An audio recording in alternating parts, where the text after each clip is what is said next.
In this video, we'll guide you through using the Asset Management Spreadsheet. This is designed to be a simple yet powerful tool. While more complex software exists for larger or more intricate businesses, this spreadsheet keeps asset tracking and planning for maintenance and replacement easy and practical.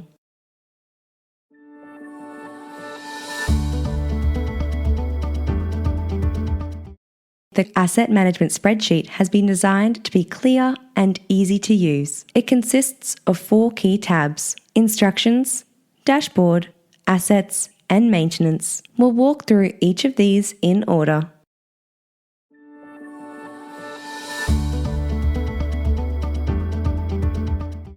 Start with the Instructions tab. Open the spreadsheet and head to the Instructions tab. This page gives you a quick overview of how the spreadsheet works. We'll take you through these instructions in this video. You can always refer back to this tab as a reminder. We will skip over the Dashboard tab for now and come back to it once we have added our assets and maintenance activities.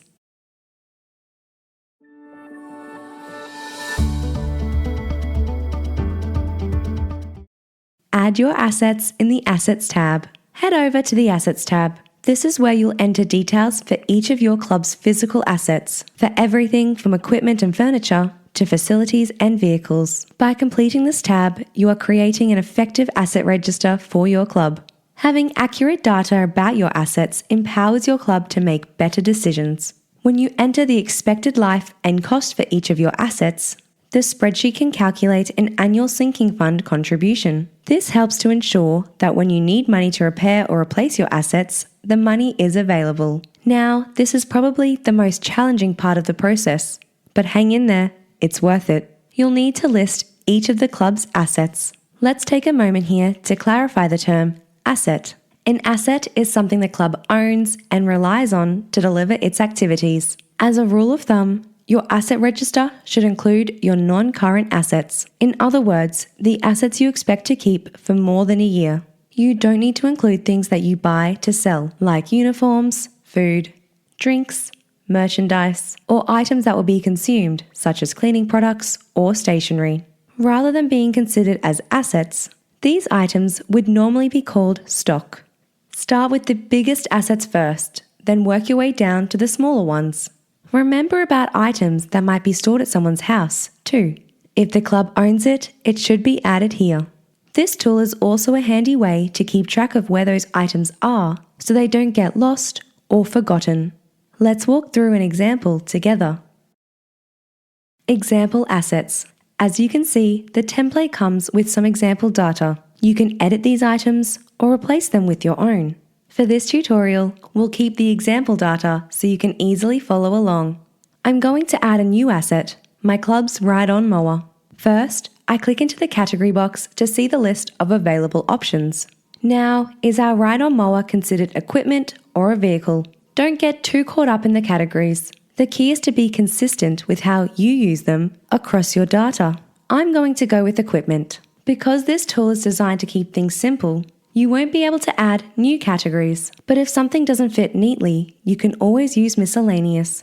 Next, let's add the asset name. I could just call it tractor, which might be fine if we only had one, but that could get confusing very quickly if we have several. I suggest including the brand name and perhaps the location where it's stored, either in the name or in the notes. That way, things stay clear. Let's enter John Doe Backfield Tractor. Now, add the expected replacement price. This could be based on what the club originally paid, or probably more reasonably, what you'd expect to pay to replace it. A quick Google search can help here. Let's go with $5,000.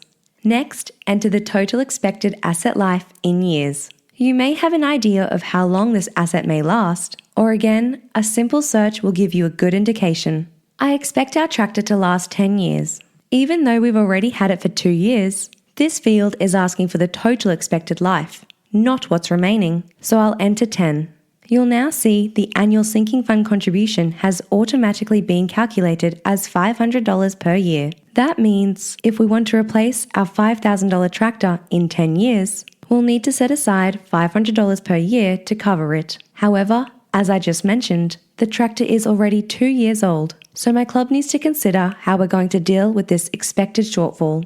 Remember, this tool is designed to be simple, so don't get too bogged down in the detail. And if you would prefer to list an asset's remaining expected life instead, feel free to do so. Just keep it consistent and do the same for all your assets. You may also want to add some additional information regarding some or all assets in the notes section, such as date of purchase, purchase price, serial numbers, or storage address or location, or anything else that might be helpful down the track.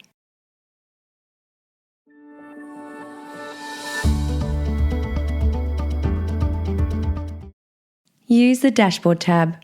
Once you've entered some data, the Dashboard tab will become your go-to for quick insights. This tab gives you a high-level summary of your asset data, including the total annual contribution your club should be making to its sinking fund to prepare for replacing your assets in the future.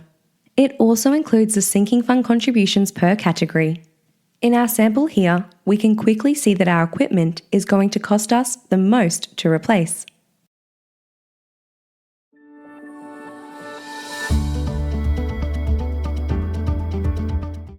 Track upkeep in the Maintenance tab. Now, let's head to the Maintenance tab. This is where you'll plan for your club's annual estimated maintenance costs. In the Asset column, I'm going to select the tractor we just added. If you'd like to change the order of this list to help you navigate your assets, you can do that back in the Assets tab by clicking the arrow button next to the column name to sort the list. You may not need to add maintenance activities for every asset, just the ones where you expect there to be a cost. Let's now add the scheduled maintenance for the tractor. We'll enter the average cost and then the number of times it occurs per year. If it's once per year, we would enter 1. If it's twice per year, we would enter 2. If it's once every 2 years, we would enter 0.5. You'll now see the estimated annual maintenance cost per year, calculated automatically. If we go back to the dashboard, we can now see an estimate of how much the club should be setting aside each year, not just for replacement, but also for ongoing maintenance.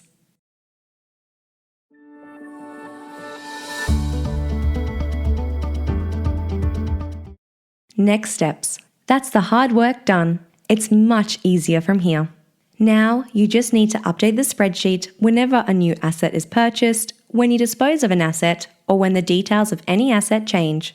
Each year, review the spreadsheet, make any necessary updates, and use it to inform your budget requirements. It's a great idea to put one person in charge of keeping the document up to date, even though that one person won't be responsible for managing or maintaining all your assets.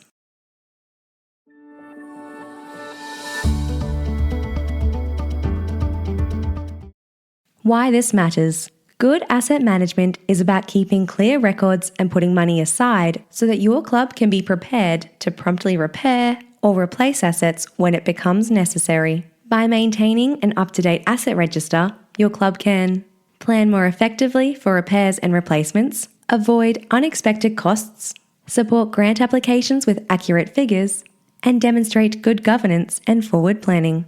This simple spreadsheet can help your club stay sustainable, prepared, and in control.